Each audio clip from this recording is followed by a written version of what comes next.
সম্মানিত অভিভাবকবৃন্দ, আসসালামু আলাইকুম। সামান্য কয়েকটা বিষয় নিয়ে একটু কথা বলবো দেখে আপনাদের সামনে এসে হাজির হয়েছি।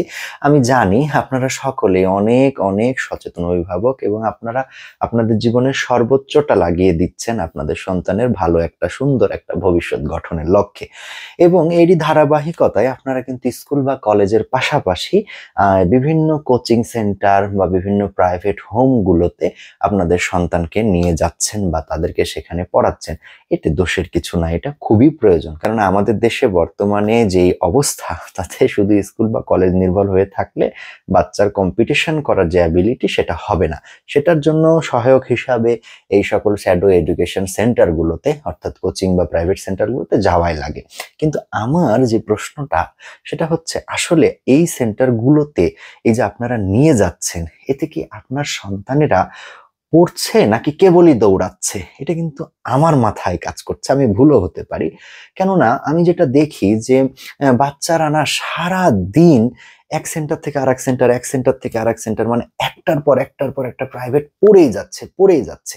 এই যে তারা সারাদিন বিভিন্ন দরবারে, দরবারে দৌড়ালো, দৌড়ে বিভিন্ন কিছু কালেকশন করলো, অর্থাৎ জ্ঞান অর্জন করলো। সেই জ্ঞান অর্জন করার পরে তার সারাদিনের যা যা তথ্য নিল, বাচ্চাটা কি রাত্রে নিজে সময় দিচ্ছে পড়ার টেবিলে? এটা নিয়ে কি আপনি কখনো তাকে প্রশ্ন করেছেন?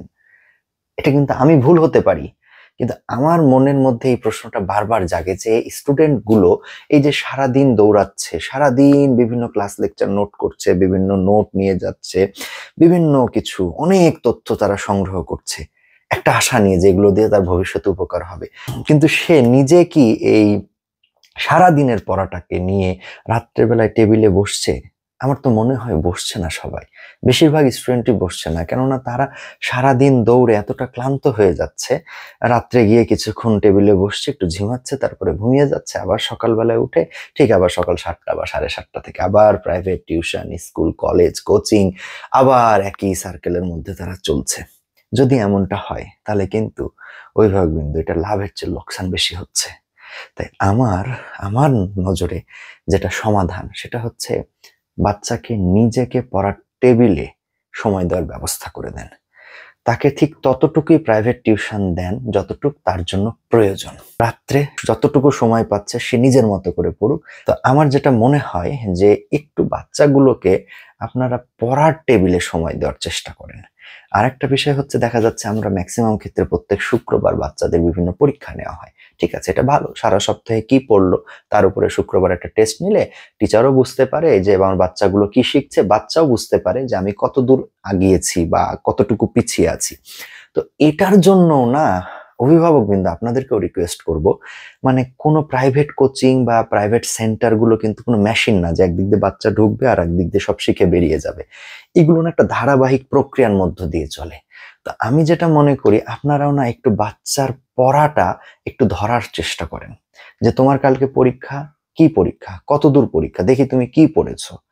আর আরেকটা বিষয় বলে রাখি, আপনার বলবেন যে আমি হয়তো ফিজিক্স বুঝি না বা সায়েন্স বুঝি না, ঠিক আছে, কিন্তু আপনি নোটে বা শিটে বা ওই টিচারের ক্লাস লেকচারে যা আছে সেটাই হুবহু বলিয়ে নেন, যা লেখা আছে।